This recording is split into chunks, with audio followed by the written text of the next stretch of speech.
नमस्कार विद्यार्थी मित्रांनो, टेकाळे कोचिंग क्लासेसमध्ये आपल्या सर्वांचं स्वागत आहे. ठीक आहे. तर आपण मॅथमॅटिकल लॉजिक मधले मिसलेनियस एक्सरसाइज 1 आपण चालू केलेली आहे. त्याच्यामधले आपले पार्ट 1 पार्ट 2 झालेले आहे. ज्या विद्यार्थ्यांना पार्ट 1 आणि पार्ट 2 पाहायचे असेल तर त्या विद्यार्थ्यांना टेकाळे कोचिंग क्लासेस या यूट्यूबवर जाणे आणि पार्ट 1 आणि पार्ट 2 आणि पार्ट 3 हे पाहणे. आज आपण पार्ट 4 घेणार आहे. त्या पार्ट 4मध्ये आपण क्वेश्चन नंबर 3 हे आपण आज कंप्लीट करू. ठीक आहे. आता लक्ष द्यायचं, त्याच्यामध्ये आपण पूर्ण डिटेलमध्ये सांगितलेले ते विद्यार्थी सुरुवातीची व्हिडिओ ते पहा. ती व्हिडिओ पाहिल्यानंतर तुम्हाला काही डाऊट असतात तर तुम्ही विचारू शकता आणि ते व्हिडिओ पाहिल्यानंतर हा व्हिडिओ तुम्हाला तेवढा अवघड जाणार आहे, पूर्ण समजून जाईल. ठीक आहे. आणि आपण जवळपास मॅथमॅटिकल लॉजिकमधला मिसलेनियस एक्सरसाइज 1 याच्यामधला सगळे प्रश्न आपण घेणार आहे, जे 2020 आणि 21च्या एक्झाममध्ये जेवढा काही सिलेबस आहे मिसलेनियसमधला तो पूर्ण आपण कंप्लीट करणार आहे. आणि त्या तुम्ही सगळे व्हिडिओ आपला जर टेकाळे कोचिंग क्लासेस या यूट्यूब चॅनलवर तुम्ही प्रत्येक व्हिडिओमधला प्रत्येक जर पार्ट पाहिला तर त्याला प्रत्येक पार्ट पाहिल्यानंतर तुम्हाला या टॉपिकमधला एकही मार्क तुमचा जाणार नाही आणि या चॅप्टरमध्ये तुम्हाला आउट ऑफ मार्क पडतात. आणि जरी काही डाऊट वाटला तर तुम्ही मला माझ्या व्हॉट्सअप नंबरवर 9175922070 याच्यावर तुम्ही कॉल करून विचारू शकता किंवा मेसेज करून विचारू शकता. ठीक आहे. मेसेज जरी केला तरी मला कळेल बा तुमच्या काही डिफिकल्टी असतील तर मी त्या दूर करण्याचा प्रयत्न करेल. ठीक आहे. आता लक्ष द्यायचं, त्याच्यामध्ये आपला तिसरा प्रश्न आहे बघा, write the truth value of the following statement. तर आता आपल्याला खाली काही स्टेटमेंट दिले आहेत, त्या स्टेटमेंटची आपल्याला ट्रूथ व्हॅल्यू काढायची. ठीक आहे. आता खाली दिलेल्या स्टेटमेंटची जर आपल्याला ट्रूथ व्हॅल्यू काढायची असेल तर पहिल्यांदा या स्टेटमेंटमध्ये काय दिलेले ते आपल्याला माहिती असणं महत्त्वाचं. ठीक आहे. याच्यामध्ये काय दिलं माहिती का, पी नावाचं एक सिंपल स्टेटमेंट दिले आणि दुसरं क्यू नावाचं एक सिंपल स्टेटमेंट दिले आणि त्याला एका लॉजिकल कनेक्टिव्हनं काय केलेले, जोडलेले. ठीक आहे. आता लॉजिकल कनेक्टिव्ह या ठिकाणी कोणचं आहे, बट आहे. जर दिलेल्या सेंटेन्समध्ये बट येट, लक्ष द्यायचं, but yet still though moreover, ठीक आहे, आणि अँड अशा प्रकारचे जर आपल्याला लॉजिकल कनेक्टिव्ह वापरले तर त्या ठिकाणी वापरायचं असं अँड वापरायचं. ठीक आहे. त्याला काय म्हणतात, लॉजिकल कनेक्टिव्ह. आता हे थोडक्यामध्ये एकच आहे सगळं म्हणून कळलं. तसे आपल्याला बघा, हे अँड नावाचं लॉजिकल कनेक्टिव्ह आहे, ऑर आहे, इफ देन आहे, इफ अँड ओनली इफ आहे किंवा आय डबल इफ म्हणतो आपण त्याला, आणि थोडक्यामध्ये नॉट आहे. असे 5 लॉजिकल कनेक्टिव्ह आहे. ठीक आहे. आता अँडमध्येच हे सर्व काही येतात. ठीक आहे. अशा प्रकारचं जर दोन वाक्याच्या मध्ये पी आणि क्यू सिंपल स्टेटमेंटच्या मध्ये जर अशा प्रकारचं जर लॉजिकल कनेक्टिव्ह वापरलं तर त्या ठिकाणी काय वापरायचं, अँड वापरायचं. त्या ठिकाणी वापरायचे अँड वापरायचे. ठीक आहे. आता बघा, लॉजिकल कनेक्टिव्हला दुसरं नाव काय मी तुम्हाला सांगितलेले, लॉजिकल कनेक्टिव्ह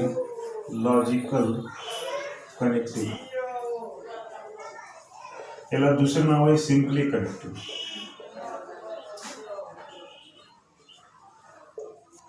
ठीक आहे. आपल्याला माहिती असणं महत्वाचं आहे, त्या माहितीसाठी तुम्हाला मी सगळं सांगितलं. ठीक आहे. आता बघा, ह्याच्यामध्ये आपल्याला काय माहिती का, ह्याच्यामध्ये पी आणि क्यू नावाचे 2 सिंपल स्टेटमेंट आहेत. पहिल्यांदा ते आपण लिहून घेऊ आणि त्यांचा सिम्बॉलिक फॉर्म तयार करू. ठीक आहे. आता लिह कॉमा पी 2 टिंब या ठिकाणी √5 कोलन मध्ये √5 इज अन इरॅशनल नंबर. ठीक आहे.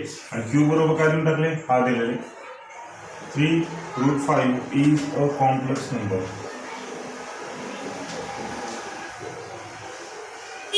ठीक आहे. आता ह्याच्या रूपांतर आपण सिम्बॉलिक फॉर्म मध्ये करू. The symbolic form of given statement is, the symbolic form of given statement is,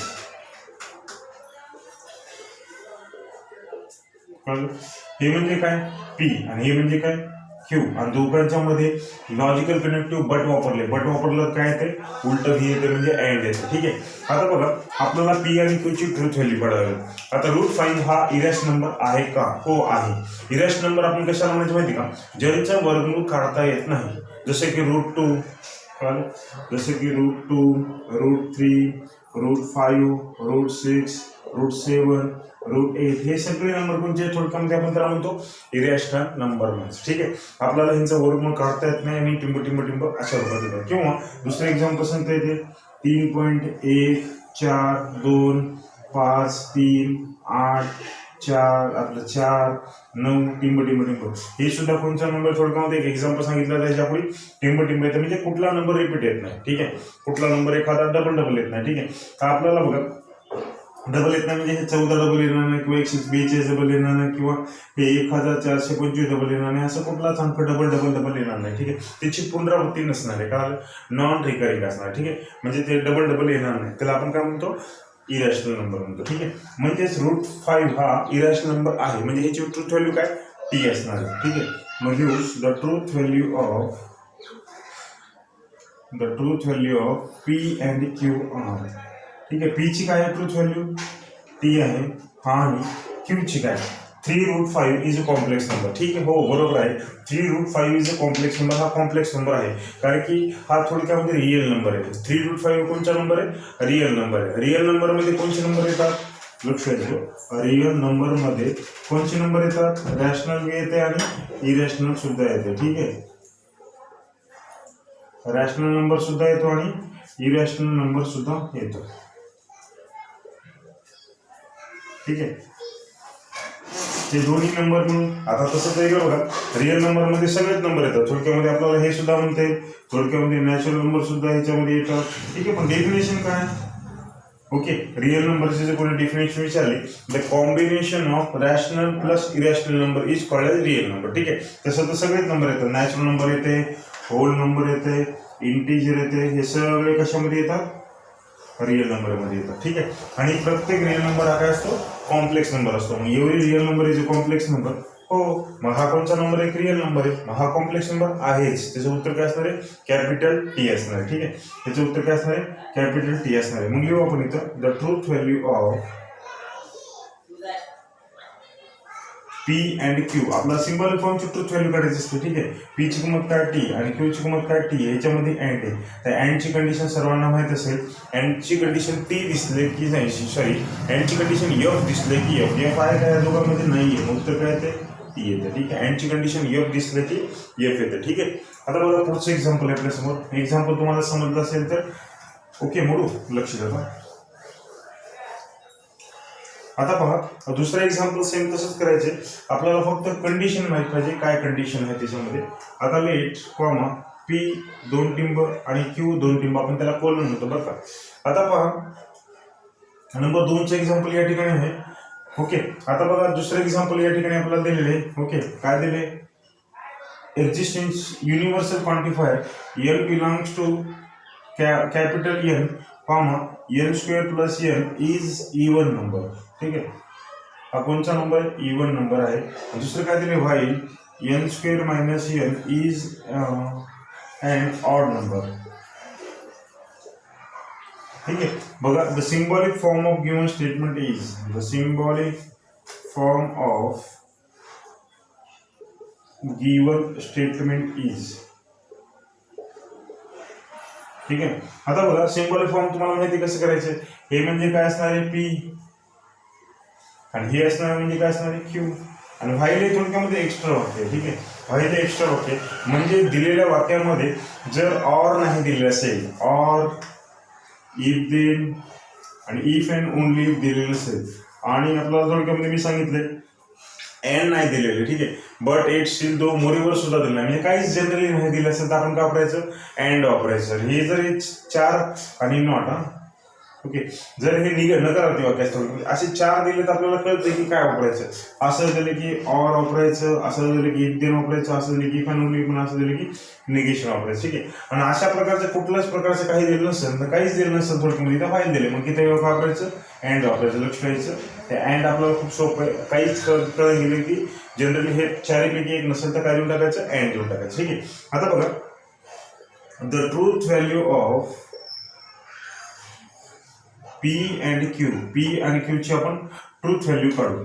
आता बघा इथे काय दिले माहिती का, एन बिलॉंग्स टू काय दिले, कॅपिटल एन, आणि आपल्याला एन ची किंमत नॅचरल नंबर आहे. नॅचरल नंबर तुम्हाला माहिती आहे, नॅचरल नंबर म्हणजे कोणते नंबर, ज्यांची सुरुवात 1 पासून होते, असे नंबर म्हणजे कोणते असणार, नॅचरल नंबर. 1 2 3 4 पुसवा, हे सगळे पुढचे नंबर काय झाले, नॅचरल नंबर. आता नॅचरल नंबर आपण या ठिकाणी कुठला एक टाकून बघू, तर कोणता नंबर भेटतो, इवन नंबर भेटतो का बघू. 1 टाकला आपण. ठीक आहे, आता इथे 1 टाकला तर 1चा वर्ग अधिक 1, 1चा वर्ग 1 अधिक 1 बरोबर किती भेटला? 2 भेटला. पुन्हा 2 टाकून बघू, हे 2चा वर्ग प्लस 2 बरोबर 4 प्लस 2 बरोबर किती भेटला?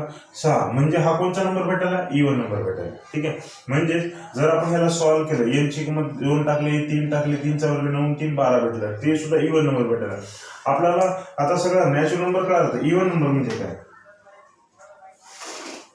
इवन नंबर म्हणजे ज्या संख्येच्या एक स्थानी 0, 2, 4, 6, 8 हे अंक असले की त्याला कोणता नंबर म्हणायचं? इवन नंबर म्हणायचं. ठीक आहे, आता उदाहरण एक एक्झाम्पल घेतलं मी, 105 त्याला म्हणतात एकक स्थान. त्याला काय म्हणायचं? एकक स्थान. ठीक आहे, त्याला युनिट प्लेस म्हणतो इंग्रजीमध्ये आपण. युनिट प्लेसला जर किती असेल? 0, 2, 4, 6, 8 हे अंक असेल तर तो कोणता नंबर आहे? इवन नंबर आहे. ठीक आहे, म्हणजे थोडक्यामध्ये आपल्याला हे कोणते नंबर भेटायला येतं? सॉरी, 0, 2, 4, 6 भेटले तर कोणता नंबर असणार? तो इवन नंबर असणार आहे. ठीक आहे, म्हणून हा आपल्याला इवन नंबर भेटायला, म्हणजे हे उत्तर काय असणार आहे? ट्रू असणार आहे. ठीक आहे, लक्ष द्या, ट्रू असणार आहे. अँड आता बघा क्यू ची किंमत आपल्याला n² - n is odd number, इथलीच किंमत टाकून द्यायची आहे. आपल्याला सुद्धा या ठिकाणचीच किंमत टाकून द्यायची. n ची किंमत कोणती टाकून द्यायची? एक नॅचरल नंबर टाकून द्यायचं. टाकायचं 1चा वर्ग 1 इथे टाकून देऊ आपण. 1चा वर्ग किती येतो? 1 येतो, -1 1 - 1 बरोबर 0. तो ऑड नंबर भेटला का? नाही भेटला. म्हणजे थोडक्यामध्ये आपल्याला लक्ष द्यायचं. ओके, ऑड नंबर भेटत नाही आपल्याला. ह्याचा अर्थ काय माहिती का? सगळ्या व्हॅल्यू मध्ये भेटला पाहिजे. ओके, म्हणजे थोडक्यामध्ये ऑड नंबर भेटत नाही. हे उत्तर काय असणार आहे? फॉल्स असणार आहे. ओके, मग खाली लिहू, the truth value of P and Q equals, P ची किंमत काय असणार आहे? टी, आणि क्यू ची किंमत काय असणार आहे? एफ असणार आहे.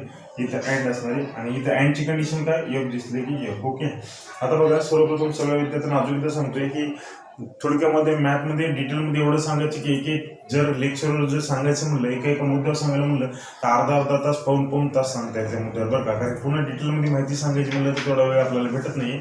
त्यामुळे प्रत्येक स्टुडंट एक काम करा, जेवढं काही तुम्हाला डाऊट वाटतात, जेवढे काही डिफिकल्ट वाटतात, कुठले डेफिनेशन वगैरे करत नसेल तर तुम्ही पर्सनल मला माझ्या व्हॉट्सअप नंबर 9175922070 9175922070 या नंबरवर प्लीज तुम्ही व्हॉट्सअप करा, जेणेकरून तुमची मी प्रॉब्लेम सॉल्व्ह करण्याचा प्रयत्न करा. ठीक आहे, एका लेक्चरवर खूप सारं होतं, एक्झाम्पल सांगता येतात, तेवढा आपला वेळ असतो. ते आपलं बेसिकमध्ये झालेलं असतं. ठीक आहे, 5वी पासून 11वी पर्यंतच्या जे बेसिकमध्ये ह्या सगळ्या गोष्टी झालेल्या असतात. तरी पण ज्या विद्यार्थ्यांना थोडा डाऊट वाटतो, जे विद्यार्थ्यांना आपल्या भागाला बेसिक गोष्टी क्लिअर नाही, त्या विद्यार्थ्यांना प्लीज कमेंट करून माझ्या 9175922070 तुम्ही काय करा? कमेंट करा, व्हॉट्सअप मेसेज करा, किंवा आपली जी टेकाळे कोचिंग क्लासेस या यूट्यूब चॅनलवर जाऊन तुम्ही कमेंट जरी केली, सर मला हा मुद्दा सांगा, मी तुम्हाला पर्सनल ज्या विद्यार्थ्यांना विचारले त्या विद्यार्थ्यांना मी त्याच ठिकाणी उत्तर देण्याचा प्रयत्न केला. ठीक आहे, आणि जर तुम्हाला व्हॉट्सअप नंबरवर मेसेज पाठवायचं असेल तर 2-3 गोष्टी करा, महत्त्वाच्या गोष्टी. व्हॉट्सअप नंबरवर तुमचं नाव, तुम्ही कोणत्या जिल्ह्यात राहता, तुमचा वर्ग कोणता आहे, ठीक आहे, एवढं तुम्ही सेंड करा, जेणेकरून मला तुमचा व्हॉट्सअप नंबरवर ते मेसेज टाकता, तुम्ही कुठल्या वर्गात शिकता, तुमचं नाव काय, तुम्ही कोणत्या जिल्ह्यात शिकता, या सुद्धा गोष्टी रेफर करा, जेणेकरून मला विद्यार्थ्यांना पाठवता. ठीक आहे, कोण स्टुडंट आहे त्या विद्यार्थ्यांना एकदम क्लिअररित्या सांगता येईल. ठीक आहे, आता लक्ष द्यायचं.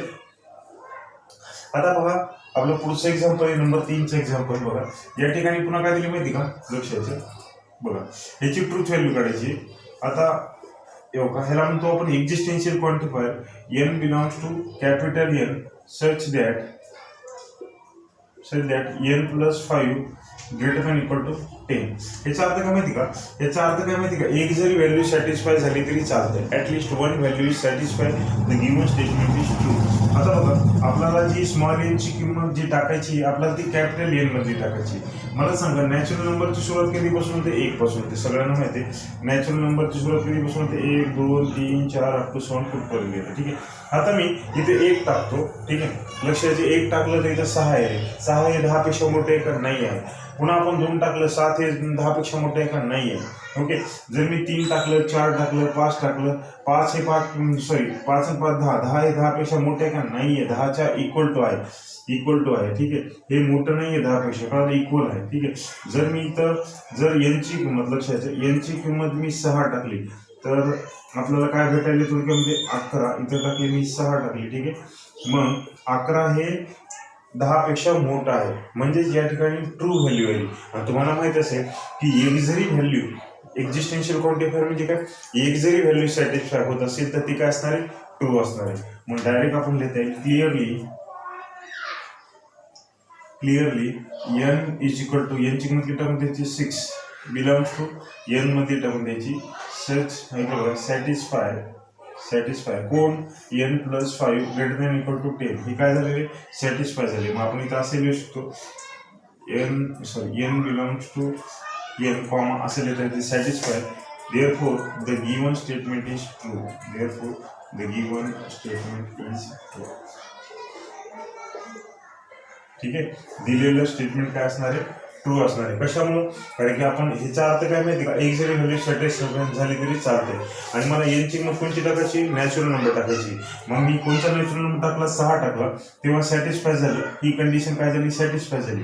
आणि याचा अर्थच असतो एक जरी व्हॅल्यू सॅटिस्फाय झाली तो उत्तर काय असेल ट्रू असतो. मग एक व्हॅल्यू सॅटिस्फाय झाली का 2 झाले काय 3 झाले काय 4 झाले काय फक्त कमीत कमी एक तरी व्हायला पाहिजे. मग एक व्हॅल्यू सॅटिस्फाय झाली म्हणून मी 30 लिहून टाकली. ठीक आहे, तसं तुम्हाला पुढे कंटिन्यू लिहिता येईल बरोबर 7 8 9 अप टू 7 कितीपर्यंत बिल तर ठीक आहे. मग एक व्हॅल्यू सॅटिस्फाय झाली म्हणून the given statement is true असणार. ठीक आहे, कळलं एक्झाम्पल. ओके, आता बघा पुढचं एक्झाम्पल आहे 4थ्या नंबरचं एक्झाम्पल. ओके, नंबरमध्ये थोडी गडबड होईल या ठिकाणी तुम्ही नंबरवर समजून घ्या आपलं एक्झाम्पल कोणतं चालू आहे. ठीक आहे, आता बघा लेट पी आणि Q.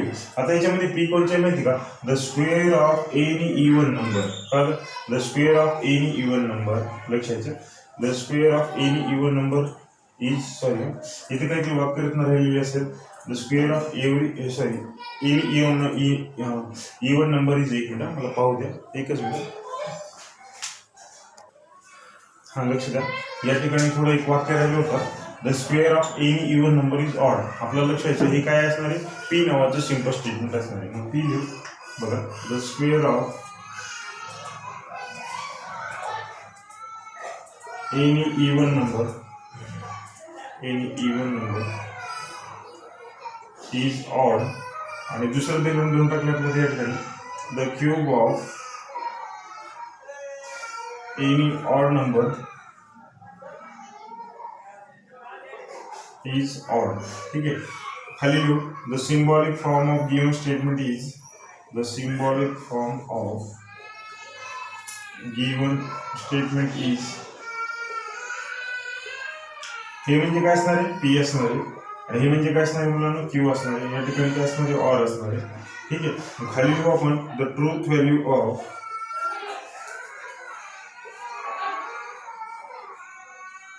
P and Q are. आता मला सांगा पी ची ट्रूथ व्हॅल्यू आपल्याला काय आहे ती आपण चेक करू. पी ची ट्रूथ व्हॅल्यू काय आहे बघू. बघा the square of even number कुठलाही आपण एक इवन नंबर घेऊ त्याचा स्क्वेअर काय आहे ते चेक करू. लक्ष द्या आता आपल्याला square of even number is odd. आपल्याला स्क्वेअर ऑफ एखादा इवन नंबर घेऊ आपण कुठला बी इवन नंबर आपण 2 घेतला 2चा वर्ग किती येतो 4 येतो आणि 4चा वर्ग किती येतो 16 येतो. ठीक आहे, हा नंबर काय भेटायला आहे थोडक्यामध्ये आपल्याला इवन नंबर भेटायला आहे. ओके, द स्क्वेअर ऑफ कुठलाही इवन नंबरचा जर आपण स्क्वेअर केला तर काय भेटायला आपल्याला तो इवन नंबर भेटायला आहे. तो ऑड भेटत नाही आपल्याला. उत्तर काय येते फॉल्स येईल फॉल्स. अँड बघा लक्ष द्यायचं the cube of odd number is odd. Okay, आता आपण एखादा ऑड नंबर घेऊ आपण कुठला बी 1चा क्यूब घेतला तर किती भेटतो 1च भेटतो. 3चा क्यूब भेटला तर किती भेटतो आपल्याला 27 भेटतो. म्हणजे हा नंबर कोणचा भेटायला आहे ऑड नंबर भेटायला. ठीक आहे, मग लिहून टाकायचं आपल्याला हे काय असणार आहे ट्रू असणार आहे. ठीक आहे, म्हणजेच आपल्याला कुठलाही बी ऑड नंबरचा क्यूब घेतला तर काय भेटायला तो ऑडच भेटायला आहे. बरं द ट्रूथ व्हॅल्यू ऑफ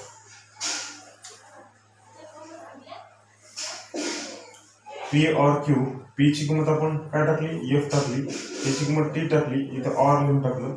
आता ऑर ची कंडिशन काय टी असली की उत्तर टी येते. उत्तर टी असल्यामुळे उत्तर काय असणार आहे इथं टी असणार. ठीक आहे, लास्ट जे 2 एक्झाम्पल आहेत. ओके, सिंपल एक्झाम्पल आहेत लक्ष द्या.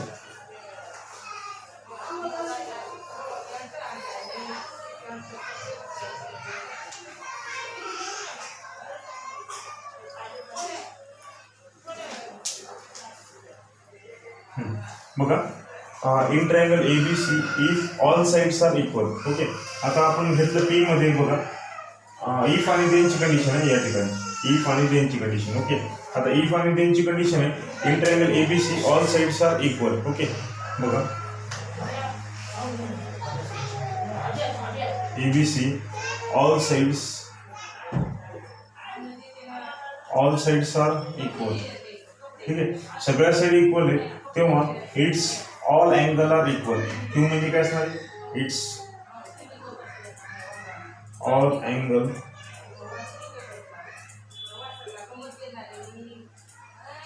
R equal. ओके, आता बघा ज्यांच्या सगळ्या साईड इक्वल असतात त्यांचे सगळे अँगल सुद्धा इक्वल असतात आणि तो इक्विलॅटरल ट्रायंगल असतो. ठीक आहे, आता मला सांगा याच्या आपल्याला सगळ्या साईड सारख्या आहेत म्हणजे प्रत्येक अँगल बी कसं असणार या ठिकाणी सारखं असणार आहे. ठीक आहे, आणि तो कोणता अँगल असणार आहे, इक्विलॅटरल ट्रायंगल असणार आहे, इक्विलॅटरल ट्रायंगल असणार. ठीक आहे, म्हणजे थोडक्यामध्ये आपल्याला इफ देनची आता लक्षायचं symbolic form of given statement is, हे म्हणजे काय थोडक्यामध्ये आपल्याला सांगतात हे पूर्ण म्हणजे काय सांगतात पहिलं पी आणि इफ देणं जोडलेलं म्हणजे इथे काय येतं इफ देणं येते आणि क्यू इथे येतं. ठीक आहे, आता बघा the truth value of P and Q ची truth value all sides are equal, हे सुद्धा ट्रू आहे आणि ऑल अँगल आर इक्वल, हे सुद्धा काय असणार आहे ट्रू असणार आहे. ठीक आहे, मग लिहू आपण इथे काय येते इफ देणं येते, त्यानंतर पी ची ट्रूथ व्हॅल्यू टी आणि क्यू ची टी, इथे ते इफ देन. इफ देनची कंडिशन काय, 2 नंबरला जर एफ असेल, 2 नंबरला एफ नाही मग टी असल्यामुळे काय ते टीचे, 2 नंबरला एफ असेल तर 1 नंबरच्याकडे बघायचं नाही तर बघण्याची आवश्यकता नाही. ठीक आहे, आता लक्षायचं लास्ट एक्झाम्पल आहे एकदम सिंपल आहे ती सुद्धा. बघा ते एक्झाम्पल काय आहे बघा, the truth value of the following statement. आपल्याला लास्ट एक्झाम्पल सांगायचं काय कंडिशन दिली, हे comma N belongs to capital N plus 6 is equal to 8. याचा अर्थ काय माहिती का, सगळ्या व्हॅल्यू सॅटिस्फाय झाल्या पाहिजे. ठीक आहे, ओके, आता या ठिकाणी आपल्याला ट्रूथ व्हॅल्यू काढायची आणि या ठिकाणी युनिव्हर्सल क्वांटिफायर वापरलेले. आता बघा या ठिकाणी आपल्याला याची ट्रूथ व्हॅल्यू काढायची. ठीक आहे, आता ट्रूथ व्हॅल्यू आपण काढू, लक्ष द्या हा ग्रेड बघा याची ट्रूथ व्हॅल्यू आपल्याला काढायची असेल तर एकच मिनिट लक्ष द्या. ठीक आहे, लक्ष द्या एक मिनिट. छोटासा आपल्याला एक छोटंसं कंडिशन होती या ठिकाणी. युनिव्हर्सल क्वांटिफायर म्हणजे काय माहिती का, सगळ्या व्हॅल्यू सॅटिस्फाय झाल्या पाहिजे. एक जरी व्हॅल्यू सॅटिस्फाय नाही झाली तर काय ते फॉल्स होते. ठीक आहे, सगळ्या व्हॅल्यू सॅटिस्फाय झाल्या पाहिजे. ओके, एक जरी व्हॅल्यू सॅटिस्फाय नाही झाली तिकडे बघा थोडक्यामध्ये याचा अर्थ देतो फॉर ऑल, काय ते फॉर ऑल किंवा फॉर एव्हरी म्हणतात. ठीक आहे, प्रत्येक व्हॅल्यू या ठिकाणी काय झाली पाहिजे सॅटिस्फाय झाली पाहिजे. मग उत्तर काय येते ट्रू येते, अदरवाईज काय होऊन जाते उत्तर फॉल्स येते. आता पाहू आपण, तुम्हाला मी कळत की काय कंडिशन असणार. ठीक आहे, आता बघू universal quantifier N belongs to capital N म्हणजेच एनची किंमत कॅपिटल एन मध्ये टाकायची. नॅचरल नंबर मधला कुठला या ठिकाणी टाका. बघा जर आपण 1 टाकला तर 1 टाकल्यानंतर किती येते 1 अधिक 6 ग्रेटर दॅन इक्वल टू 8 म्हणजे 7 ग्रेटर दॅन इक्वल टू 8 हे काय असणार आहे फॉल्स असणार आहे. ठीक आहे, म्हणजे आपल्याला 1 ही जर यांची किंमत 1 टाकली तर सॅटिस्फाय झाली का नाही. 2 जरी टाकलं तरी इथे किती येते 8 हे 8 पेक्षा मोठं असते का नाही इक्वल टू असते. म्हणजे 2 व्हॅल्यू सॅटिस्फाय, तुम्हाला माहिती एक जरी व्हॅल्यू सॅटिस्फाय नाही झाली तर उत्तर काय येते फॉल्स येते. म्हणजे उत्तर काय असणार आहे फॉल्स. मग इथे लिहू आपण clearly n is equal to 1 असे लिहिता येते 1 किंवा असं लिहिता येते पुढे कॉमा असं लिहिता येते belongs to n is equal to 2 belongs to n do not satisfy do not satisfy code n plus 6 greater than equal to 8. तर इथं आपल्याला असं लिहिता येईल क्लिअरली असं लिहिता येईल universal quantifier n belongs to 8 clearly universal quantifier n belongs to capital N, यांची किंमत 1 आणि 2 टाकली तर काय झाले डू नॉट सॅटिस्फाय. ओके, लिहून टाकू द गिवन स्टेटमेंट इज